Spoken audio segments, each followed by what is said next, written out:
All right, folks, let's dive right into today's market action. We've got some exciting numbers to discuss.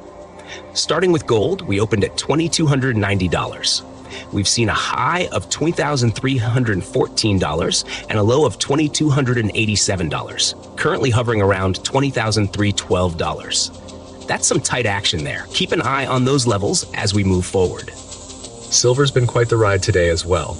Opened at $29.68, hit a high of $29.81 and a low of $28, currently sitting around $29.74. It's been bouncing around like a pinball machine.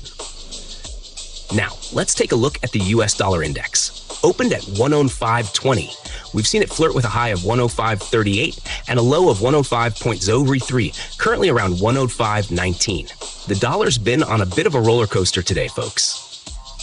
Moving on to copper, which opened at $451, peaked at $455, and dipped to a low of $4.42, currently trading around $4.54. Copper's been climbing steadily, showing some real strength. And don't forget about palladium. Opened at $908 with a high of $926 and a low of $886, currently trading at $907. This one's been all over the place today. Bitcoin has had quite a day as well, starting at $70,375, reaching a high of $7,655 and dropping to a low of $69,445. It's currently around $70,315. Watch out for those crypto moves. And lastly, let's talk oil.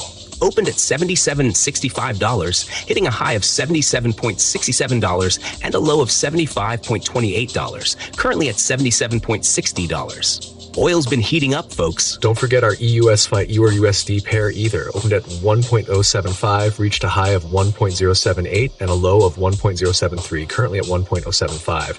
Forex markets are just as thrilling as ever. Now let's talk about the big picture. This week's economic reports are crucial. We've got the Federal Reserve's decision on interest rates coming up. They're expected to keep rates steady at 5.25 to 5.5%, but all eyes will be on the updated dot plot and their projections for future rate cuts. September might be the earliest they consider a cut, so stay tuned. Geopolitically, the situation's intense. The war in Ukraine, the Israel-Hamas conflict, and Houthi missile attacks are shaking things up. These events are major drivers for market volatility and economic performance. The recent EU elections have also stirred the pot, with right-wing parties gaining ground and leaders like Emmanuel Macron calling for snap elections in France. The political landscape in Europe is shifting. All right, folks, that's a wrap for today's market analysis. Stay sharp, keep those eyes on the charts, and let's navigate these markets together.